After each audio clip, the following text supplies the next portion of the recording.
बाबतीत मी वैयक्तिक बोलतो, माझे आजोबा ईश्वरा पाटील, माझे पंजोबा पाटलू पाटील यांची नोंद मराठा कुणबी म्हणून आहे आणि ते मोडीमध्ये आहे. मला दाखला मिळाला नाही. त्यामुळं त्यांना दाखले मिळाले अशा कमी बुद्धीच्या लोकांच्या हाताखाली जीवनभर काम करावं लागलं.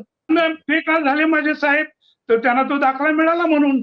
आरक्षणामुळे आम्हाला लायकी नसलेल्या लोकांच्या हाताखाली काम करावं लागलं किंवा घोड्याच्या शर्यत नेहमीच गाढवं पुढे जातात हे विधान आपण काही दिवसांपूर्वी ऐकले. परंतु सो कॉल्ड साहित्यिक जे स्वतःला प्रख्यात साहित्यिक म्हणून मिरवतात, अशा साहित्यिकांच्या तोंडातून अशा प्रकारची गरळ येणं हे मानवतावादी समाजासाठी बरं नाही. तर नुकतंच माजी अधिकारी विश्वास पाटील यांचं एक विधान व्हायरल होताना आपल्याला दिसत आहे आणि त्यांनी प्रशांत कदम यांच्या ऑफिशियल यूट्यूब चॅनलवरती मुलाखत दिली आहे. त्यामध्ये ते म्हणतात की ज्यांना बुद्धी नाही अशा लोकांच्या हाताखाली मी काम केलं.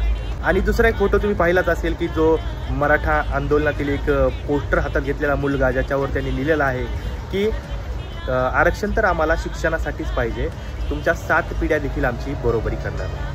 भावा, तुझं अगदी बरोबर आहे, 7 पिढ्या देखील तुझी बरोबरी करणार नाहीत. कारण तुमच्याकडं बापजाद्यांनी कमवलेल्या जमिनी आहेत, जायदाद आहे, पैसा आहे, अडका आहे, तुमचा वशिला आहे, सगळ्या गोष्टी तुमच्याकडे आहेत. तर आम्ही तुमची बरोबरी करणार नाही. आमच्याकडे केवळ आरक्षणच आहे आणि त्या आरक्षणाच्या जीवावरच बाबासाहेबांच्या पुण्याईने आम्ही पुढे जात आहोत, तेही तुम्हाला देखवत नाही. आणि आमची लायकी काय आहे? बाप माझा होता तुझ्या रदारी, पिढ्यान पिढ्या केली होती वेठ बिगारी, झतिमतीला माझी कला आणि कारागिरी.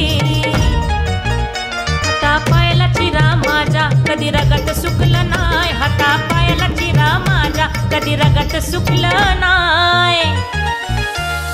काय सांगू नका तुला माझी लायकी काय, काय सांगू नका तुला माझी लायकी काय. टाच टाच खाली होतो वर मान केली ना,